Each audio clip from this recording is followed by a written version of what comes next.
Today in the news, we talk GPU prices and the first ARC desktop GPU. What's up guys, I'm Snows, and this is your boot sequence.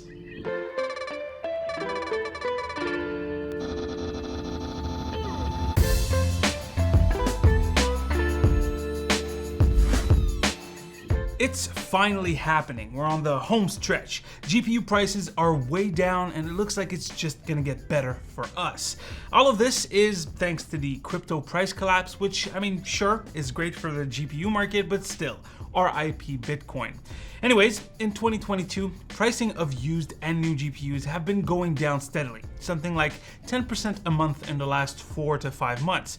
Tom's Hardware has been keeping tabs on these prices, and some GPUs are actually below MSRP, something I didn't think that I'd be able to say until the next generation popped up. If we look at the retail segment market, so brand new GPUs, the price cuts aren't that impressive. I mean, a lot of them are still above MSRP, especially on the Nvidia side, like the RTX 3060, but at that price, the 3060 is still way cheaper than it was when I bought my own. I believe I paid something like 500 USD.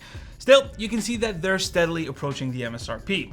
On the AMD side of things, barring the 6800 and 6800 XT, the rest of the lineup is either at MSRP or slightly lower. That's for brand new GPUs.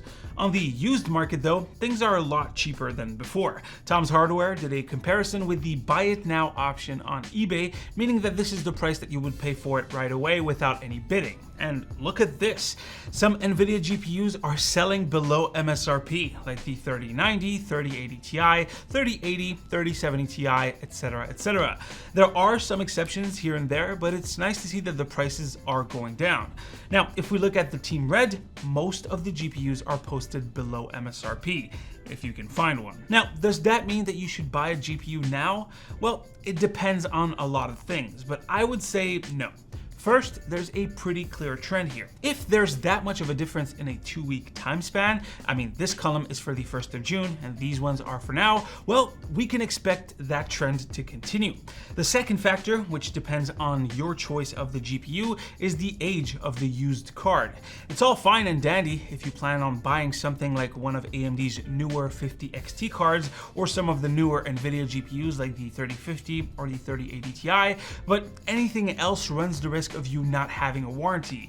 Typically, you see warranties of 1 to 3 years with GPU manufacturers. So if the cards were used for mining 24/7 for 2 or more years straight, and I'm looking at 2 RX 480s and 580s, the chances that something can go wrong go up. And if you're about to pay close to MSRP, the risk might not be worth it. Oh, and of course, don't believe anything a seller tells you on eBay. If the card was mining capable, assume that it was used for that. The third factor is that, well, we're approaching the next generation. They're coming in a couple of months. And I'm not saying that because you should wait and buy the next generation GPUs. No, it's just that prices of older gen cards tend to fall right before, or of course, right after a new product release. Now, unfortunately, if your goal is to get new stock, you'll probably have to wait for AMD or Nvidia to kick in with a price cut. So what are your plans if you're in the market? Are you upgrading now or are you planning to wait? Let me know down below. Now, moving on, but sticking with some GPU news, Intel finally announced one of their desktop cards, the A380. This model has 8 Xe cores, 6 GB of GDDR6 at 16 GB per second, and it has a TDP of 75 watts, so no PCIe power connectors. As we've seen in other videos, it's currently only sold in China, but when it does open up to worldwide sales, it might actually be a decent deal, at least for low-end GPUs. Intel says that it's up to 25% faster in performance per dollar when compared to AMD's offerings, aka the RX 6400. Price-wise, without the sales tax in China and after the currency conversion, we're looking at about $130 US. That's considerably cheaper than the RX 6400. Now, of course, that 25% faster figure is only impressive if Intel can actually deliver that experience. We've seen in recent news that, well, their drivers suck. Anyways, guys, that's pretty much it for today's video. Hopefully you've enjoyed. Drop a like if you liked it, a comment if you want to talk about today's story. As usual, you can click right here to see the latest video, right here to subscribe to the channel. Stay frosty, my dudes, and I'll see you on the next one. Take care.